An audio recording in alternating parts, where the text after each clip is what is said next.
This is Standing Watch.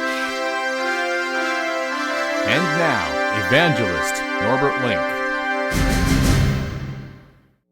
Greetings, everyone, and welcome back to our Standing Watch program. I sometimes wonder how many Americans do really appreciate what freedoms and liberties they still have in this country. Now, I understand. Of course, both of those aspects are under attack. But I like to draw a comparison to what is happening in Germany to show you what we can still be thankful for. Because, my friends, I came to the United States about 40 years ago. But I lived in Germany for about 28 years. And even though there have always been some dictatorial aspects in behavior, in conduct, and governmental overreach, what we are seeing now happening in that country has no comparison in its recent history. And it grieves me to have to say this, but Germany is marching towards a dictatorship, which ultimately will be unparalleled in its entire history. There are many aspects I could bring up today, but I'd like to talk about the German school system. Again, you might not have heard too much about it, and you are concerned, and rightly so, about some of the things which are happening in this country, but I'd like to show you again what is happening in a quote-unquote dictatorship of a Western free world. Now, here is an article which was just published by LifeSide News on January 31, and I believe the article speaks for itself. A German school not registered with the government, where children were being taught in a mask-free environment, was closed following a raid by heavily armed police on January 20. The school had been set up by parents in an effort to protect their children from some of the most traumatic and long-term damaging effects of COVID restrictions, such as mask mandates currently imposed on school children in Germany. According to local reports, the raid took place after the police was tipped that school-aged children were being taught at a private property in a small town near Erlangen in Bavaria during school hours. Bavaria, called the Free State. Following the raid, the article goes on to say, the city of Erlangen stated that the school, which was operating without a permit, had been closed. There had been previous unsuccessful searches at the school, including an attempt by police to gain access to the building without a warrant. Now, some 30 to 35 police officers successfully stormed the property in full gear, masked in black, and equipped with batons and automatic weapons. The entrance door of the school was broken open with a battering ram. The 15 children, aged 4 to 14, who were present on that day, attempted to flee to the upper room but were stopped by the officers. They were then separated from their parents and gathered on the second floor before being questioned individually for 4 hours. The police used intimidation tactics in order to obtain information from the children, telling them that they would be placed into juveniles' homes if they refused to provide their names. The police also told the parents that they would have to file a missing persons report before their children could be returned to them. Money and school equipment were also confiscated by the police. The city of Erlangen stated that any confiscated property would be returned following an investigation. In their previous schools, the children had been forced to wear a mask from 8 a.m. to 4 p.m., even while using the restroom. When eating, the mask could only be lifted but not removed completely. One of the mothers characterized this as a torture method and reported that some children even fainted at home after having been forced to wear the mask all day. In Germany, children are forced to attend school in government-sanctioned environments. Homeschooling is banned. It is hard to imagine, frankly, what is happening, and the mass media in Germany, when they reported about this incident at all, reported it in a such inflammatory way against the parents, even calling them rational or radical, extremists, and other bad words are used without any evidence. No evidence whatsoever that those comments were true. As the article points out, homeschooling is not allowed. See, here in the United States of America, even though we do have incidents where our children are being pressured into following a certain ideology, at least one option to get rid of that pressure is homeschooling. But in Germany, you can't do it. You're not allowed to do it. I received a report, and let me just say this. I mean, this is just one report out of many from one of our members as to what is happening in Germany, not only in regards to the school system, but also in regards to the corona restrictions. Now, I want you to understand that even here in the United States of America, we have a separation between church and state. In Germany, you do not. In Germany, the church is ruling the state. The state is ruling the parents and taking sides by helping, quote-unquote, the children. You know, the idea is like, oh, well, they have to have an interest of attending school. So therefore, they have to, whether the parents like it or not. And if something like that happened, like it did in Erlangen, they come with a strong police force, an action which reminds me of East Germany, an action which reminds me of Nazi Germany, the Third Reich.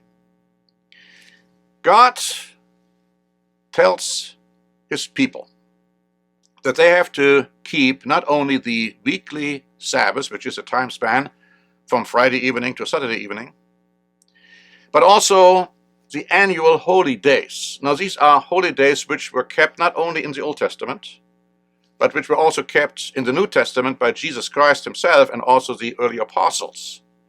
And one of those holy days is the Feast of Tabernacles, the way it's called. It's a 8-day festival, a religious festival, the 7 days of the Feast of Tabernacles, and then followed by the last great day. And for many, many years, our children were being given permission by the governments, the different states in Germany, to be able to attend those feast days, to follow their religious conviction and the religious conviction of their parents. But recently, all of this changed. Suddenly, new directives were given, new regulations were made, and now schools make it extremely difficult many times for our children to be able to attend the festivals. Not only are they making it difficult, they are actually prohibiting it. There's one case where a school actually promised the parents that they can take their children out for the Feast of Tabernacles. Then they broke their word. They reported the parents to the governmental officials, the higher-ups. Fines were issued, and the courts finally agreed with the government and the schools. That is what is happening in Germany. So what are the parents supposed to do? They cannot compromise. They have to obey God rather than man. They cannot bow down to the statute which was erected by Nebuchadnezzar. They have to tell Nebuchadnezzar, who are you, that you want us to defy the living God? It's a terrible and a very difficult situation over there. You see, God has promised us that he will show us the way of escape if trials and temptations are getting so bad, so big, so awesome. And he will do that. What can we do? Well, we can pray to God. We can ask God for his intervention. We can ask God to give some sense to those who are living in nonsense, those governmental officials, to see that they are actually fighting the living God by persecuting, prosecuting the parents who want to follow the biblical commands.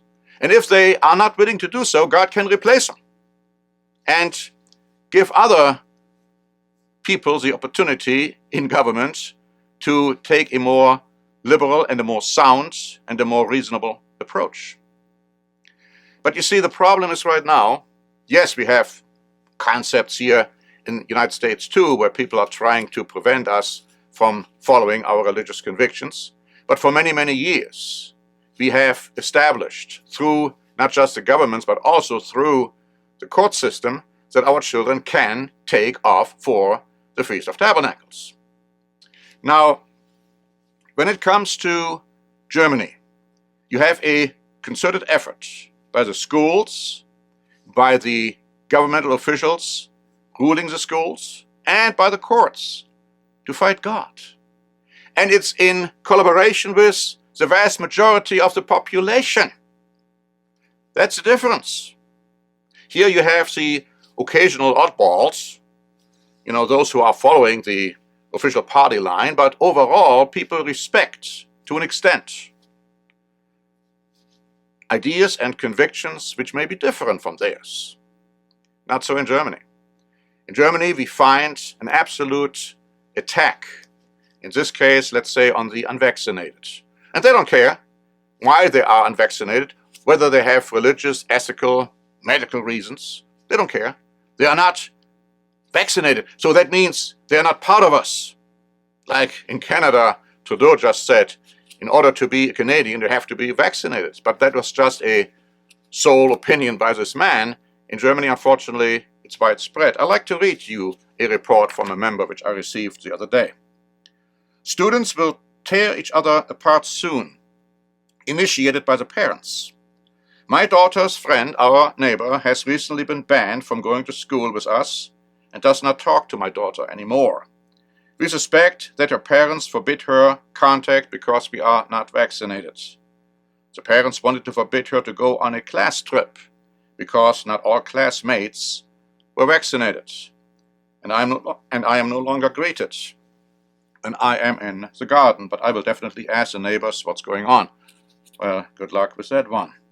Yes, there is a war against the unvaccinated. There is a war against the minorities. There is a war against those who don't fall into the party line, the concept propagated by the government. When it comes to certain religious holidays, whether it's Christmas, whether it's Easter, well, there's no problem in getting time off from school. In fact, the schools are closed because they are being ruled by the Catholic Church, and that is their holy days, and so they have to be kept.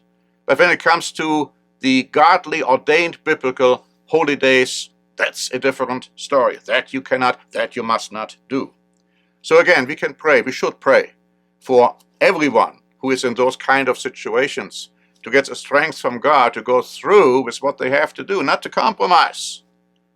And of course, hopefully, it will be a possibility right now that maybe we can have a short reprieve, a small calm before the great storm which is going to occur, because the Bible has made it very clear. Germany is predestined to become a terrible dictatorship. Nothing will change that. It has to happen. But the good news is Jesus Christ will return to make an end to this nonsense, to this tyrannical conduct, and he will establish the kingdom of God, the righteous rule of God on this earth. And no one who wants to follow God will be persecuted by others who don't want to do it. So we have several booklets prepared, and I would encourage you to ask for them. It's good reading for you, good reading material. We have a booklet titled Europe in Prophecy, another one, Germany in Prophecy.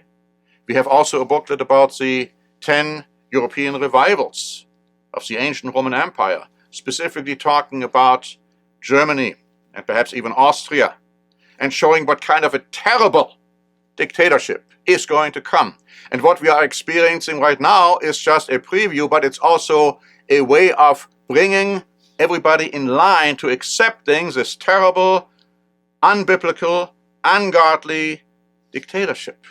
When the beast, who is a military, economic, and political leader, will in fact persecute God's people in ways which we have never experienced before. These are the times in which we are living, and I believe it is high time to wake up and to get close to God, because only there can we find protection which we do need. So thank you very much for listening. This is Norbert Link for the Standing Watch program.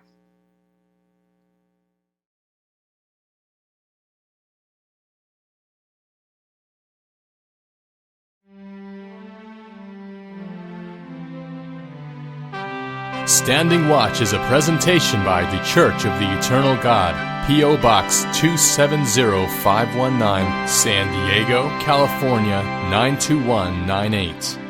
More information is also available at our website, eternalgod.org.